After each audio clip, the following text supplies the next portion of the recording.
All right. Kingston. Avery. Joshua. All right, boys, who wants to kick it off? How are you, bud?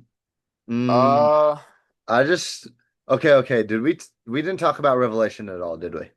no, it was just the Gospels. Okay. Damn. I only have something about Moses that Matthew was writing about Jesus being the new Moses. That was his perspective. I remember that. Hmm. You I remember it? guess we can just go with the prompt, and then since like we can just say what we want about the prompt, and then just kind of just all bounce stuff off of each other from class if y'all are down. Yeah, I'm fine with that. So with the prompt, it was can you read it, Kingston, again? I don't have it in front of me. What was What were your thoughts on the opening statements of Mark, right? Mark Oh what 1. are yeah, you, yeah, yeah. yeah, what do you yeah, what are your thoughts on Mark's opening lines? Yeah. So This Mark is what- 1:1, the beginning of the good news about Jesus the Messiah, the Son of God. That's what he's referring to. Okay. Um, Okay. yeah, King Slime, do you want to go first or do you want me to go first?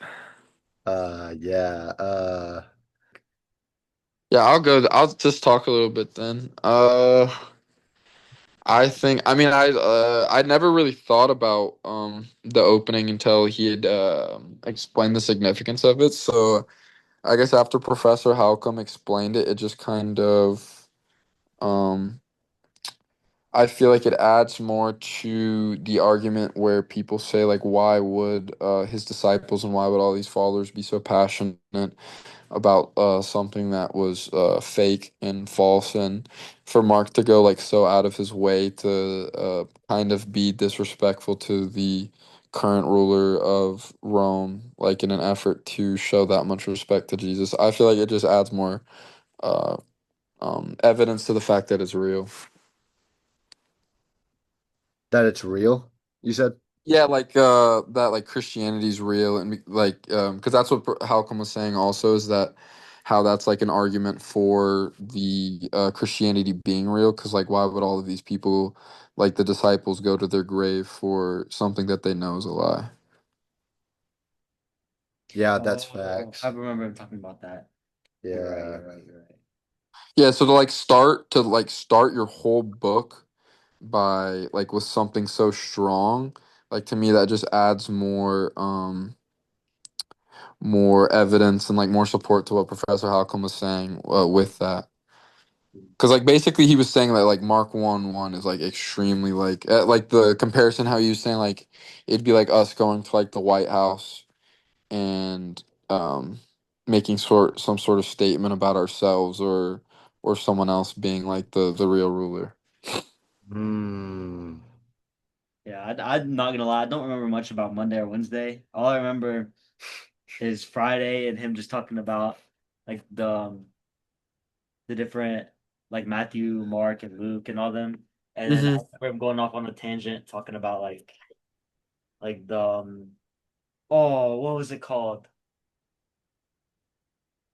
Where it was like some people like have disabilities or whatever, and they're part of like a minority, and there's some people that like get themselves like if you're not a white male or a female, then like you're automatically a minority or whatever, and like how he hated that.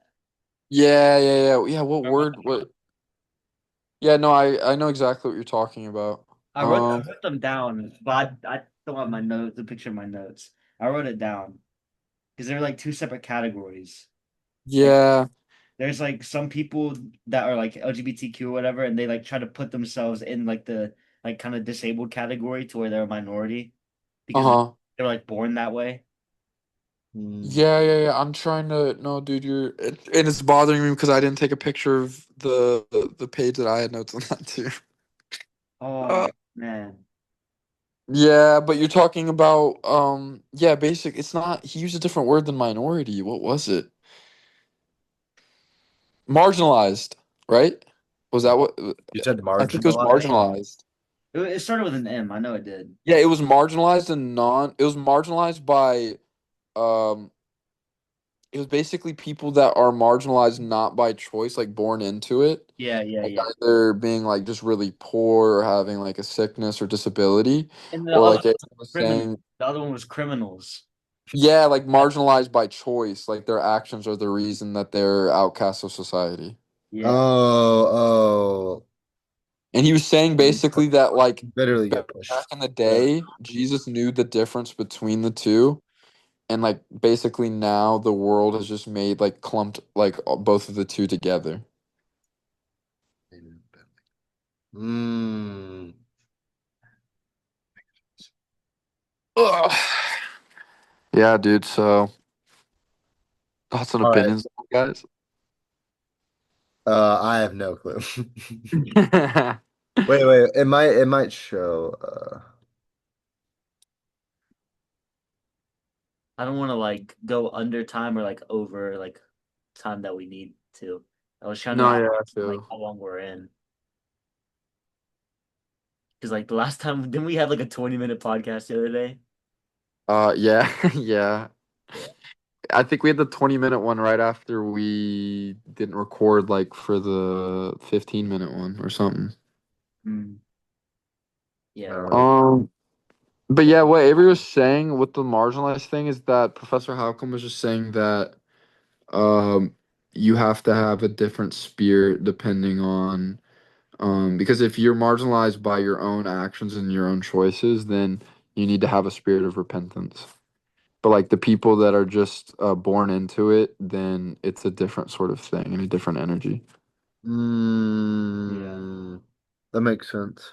Is there Yeah. anything else that we need to talk about? Because we have to talk about what we read For and sure, yeah.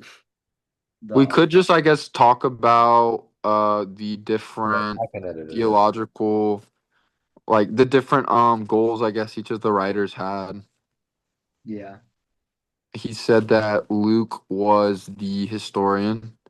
He said, was it was it Mark that he wanted Jesus to be? No, Mark was the call to basically not run away and to stand firm with Christianity. Um, and then Matthew was the one who wanted to kind of portray Jesus as the second coming of Moses. Yeah. Like I said something about it, so I hope he takes that. But I hope he also just like respects the fact that like how are we supposed to talk about that prompt for that long? I don't know, Genki. Like he barely talked about Mark 1:1 for 10 to 15 minutes. I don't even think he He did. did. He like barely talked about it. I remember that. Yeah, he didn't Did talk he about tell, it for that long. did he tell David to read it out loud? Yes. Well, it's not that much. Yeah. The beginning of the good news about Jesus, the Messiah, the Son of God. Yeah. He told that David dude to read like lines 1-1 through 1-5, I think. Yeah. Mhm. And then he was just like, yeah, guys, basically it's crazy because he's disrespecting the ruler, and that was the whole gist of it. That was Mark or was that Luke? Mark. To prophesy that Jesus is coming. Well, it was basically being like, yeah, Jesus is the real ruler. Like in like it's kind of lost in translation, but it's kind of being like, yeah, Jesus the real ruler of blah blah blah. Like it's kind of disrespecting the power of whoever I forgot who he was saying was the leader of the Roman Empire at that time. But like that verse would have been like a direct like insult and like slap in the face to him, which is like a massive like no no. Mm, Yeah. But yeah, man, like other than that, I guess we could I guess we could each give our opinion on Mark 14:51 because that's kind of like what the whole thing because Professor Halcombe's thing is that Mark's whole message is like stand firm with Jesus and don't run like I did. And Mark 14, verse 51 and 52, that could be. Oh, that that's scared good. me. That scared me, bro. Oh nah, chill. Oh, it's Chandler and Cole. Fucking hit and run. Oh hell no. All right. You said Mark 14:51. Yeah. It's It's like the speculation whether the person that's talked about in that passage, like Professor Hawkins was basically like was saying that people, it's believed that that's Mark talking about himself.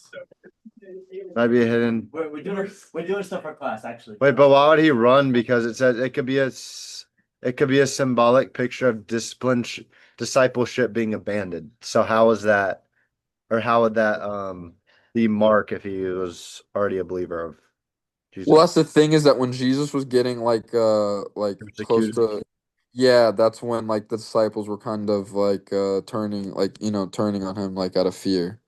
So that's why his whole message is like to be like I ran away and like turned on Jesus out of fear at one point. Like don't ever do that. That's what Halcom says like Mark's Don't ever do that. That's just what we're supposed to interpret it as. basically. All right, all right. That's yeah. That's basically that's what he was saying. That the whole message of Mark is that he uses that. Analogy. Yeah. Um. Okay. Yo, we're doing Yo, we just said we're doing schoolwork, gang. Oh my days. just ruined our podcast. Interesting, interesting. Hmm. What I think about it Let's is just talk about Charlie Kirk for like 5 minutes. Oh no, what should that we talk about, he's Charlie actually Kirk? very invested in the Charlie Kirk. During INDS, he talked for like all 50 minutes of our class on Thursday about it. Wait, really? About Charlie Kirk, yeah. That's goaded. The shot, the surgeon. What surgeon? The surgeon said the shot that was put in that killed Charlie Kirk, apparently saved lives. It was a miracle. It saved people that were behind him apparently. Hmm. Oh, so like if it would have missed him, it would have killed other people. Yeah. Mm, Okay, so type shit on Charlie Kirk. yeah, I believe it. Vamos. That was a good header. Mm. First dub. I think it was the dudes. All right, all right, all right, all right. Sorry, I got sidetracked. No, you're so Uh, good. is there anything else we could talk about? Dude, honestly, just maybe we just have to run with what we have, bro. I don't